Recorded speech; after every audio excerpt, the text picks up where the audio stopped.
Olá! O Natal é um momento de confraternização, troca de presentes, mesa farta, mas infelizmente essa não é a realidade de cerca de 32 milhões de brasileiros que não têm acesso ao alimento. A campanha Natal Sem Fome 2020 é o tema do nosso bate-papo de hoje. Participam dessa roda de conversa virtual Daniel Souza, presidente da Ação da Cidadania, Rosana Costa, professora do Instituto de Nutrição Josué de Castro, da UFRJ, e Isabel Cristina Joia, presidente do Conceia Rio. Eu sou Ricardo Brasil e o Responsabilidade Social está no ar.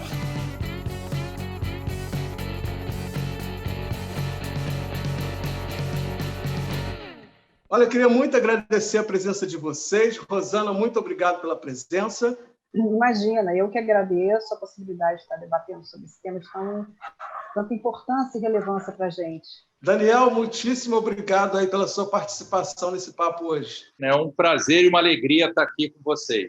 Isabel, muitíssimo obrigado por estar dando o seu tempo aqui para a gente trocar essa ideia. Muito obrigado. É uma honra estar aqui com a minha referência bibliográfica, a professora Rosana Salles, e o Daniel, que eu admiro muito o trabalho dele e da ONG Ação da Cidadania. Enfim, é um enorme prazer estar aqui presente com vocês hoje.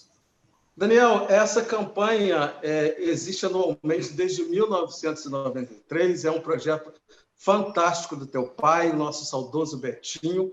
E como tem sido, né, a campanha de 2020, os desafios, né, no momento de pandemia do novo coronavírus? Como é que tem sido isso aí? Olha, esse ano, na verdade, foi um ano totalmente atípico, não apenas por conta da pandemia, mas vocês vão lembrar que dia 17 de janeiro, né, de 2020, o Rio de Janeiro e o Sudeste, mais uma vez, né, isso sempre acontece, foi acometido pelas chuvas e a gente teve centenas de milhares de desabrigados. Então, em janeiro desse ano, a gente fez uma campanha para arrecadar alimentos, né, por conta da chuva. Essa campanha durou 2 meses, entra março, chega a pandemia e a gente lança a campanha de combate à fome durante a pandemia, que dura de março até setembro. Foi de longe a maior campanha e a maior arrecadação que a gente fez, né? Para vocês terem uma ideia, a gente arrecadou 7 mil toneladas nesses meses e distribuiu. A gente estava distribuindo na média de 150 toneladas por semana, né, para todo o Brasil. E aí a campanha deixa de ser uma campanha simbólica, como Natal Sem Fome, e passa a ser uma campanha emergencial, né? E aí a gente para em setembro e prepara em outubro, né, a campanha do Natal Sem Fome, que é uma campanha que a gente voltou a fazer, isso é importante dizer, em 2017, depois de ficar 10 anos sem fazer, né? A Ação da Cidadania para de fazer a campanha do Natal Sem Fome a partir do momento que o Brasil sai do mapa da fome em 2014. Então, esse ano é o 4º ano do Natal Sem Fome, né? Que a gente, infelizmente, teve que voltar a fazer. E a nossa meta são 2 mil toneladas, né? Porque a gente quer dobrar a meta dos últimos Natais Sem Fome em função, né, do aumento da pobreza e da miséria. Então, a gente está agora na reta final, né? A gente entrega as cestas dia 19 e 20, mas a gente, como eu falei, a gente recebe as doações, né? Enquanto as pessoas estiverem doando, a gente está recebendo e está distribuindo, principalmente porque a gente sabe que, enfim, em janeiro a fome está aí mais forte do que nunca e a gente precisa continuar trabalhando.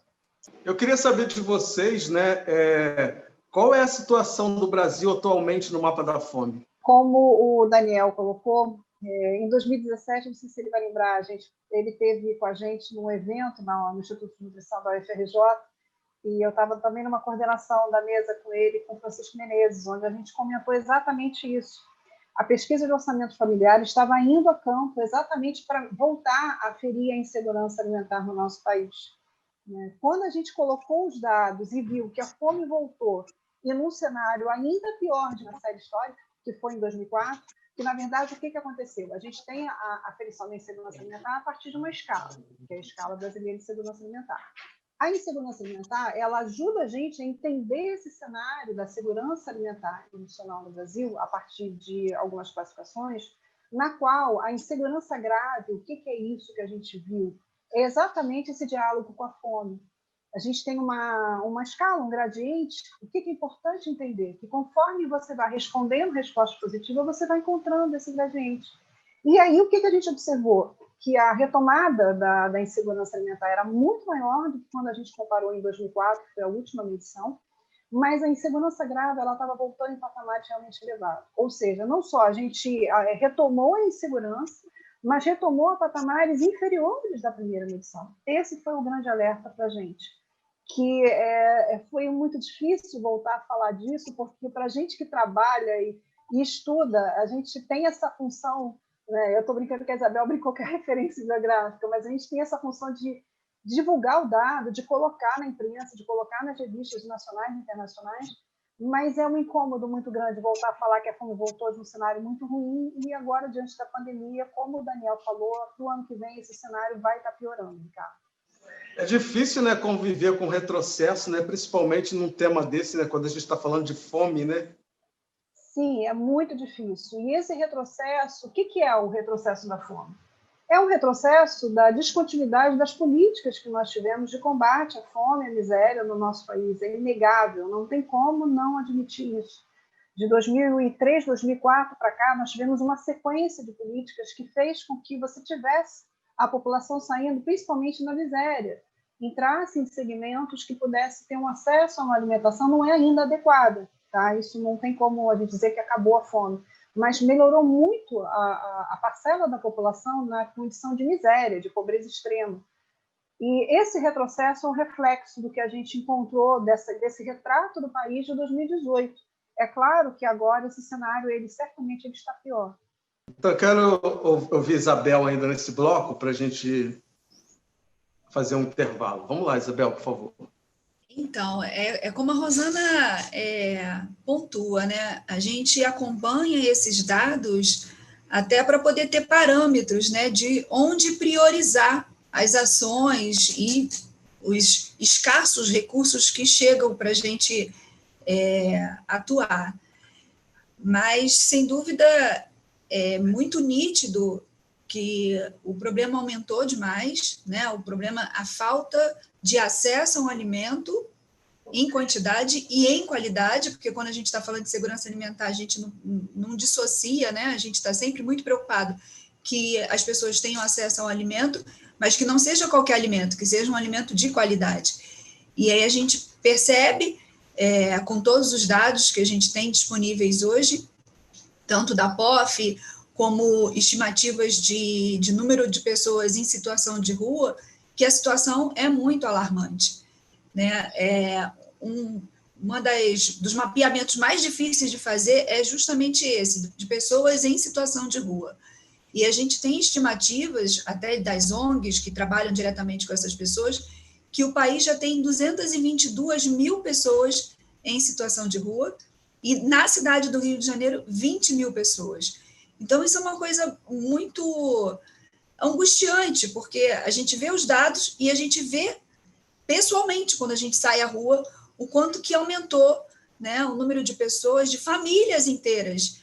Antes a gente via uma ou outra pessoa que estava na rua por diferentes motivos, né, ou por não ser aceito na sua própria casa, ou por precisar estar na cidade, trabalhar num lugar e morar muito distante. Agora a gente vê famílias inteiras debaixo de viaduto, debaixo de marquises, e aí a gente percebe o quanto que isso está ligado, né, ao aumento da fome, porque se essas pessoas não estão conseguindo morar, como que elas vão conseguir acessar alimentos?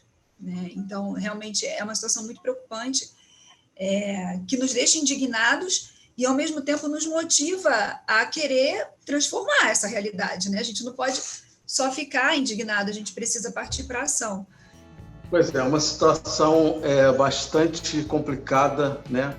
Mas é isso, a sociedade civil se mobilizando, né? E a campanha da Ação da Cidadania é uma prova disso, que quando a sociedade se mobiliza, a gente consegue resultados. Eu vou ter que fazer um pequeno intervalo, mas é rapidinho, daqui a pouco a gente está de volta. Fique com a gente, porque o papo só está começando.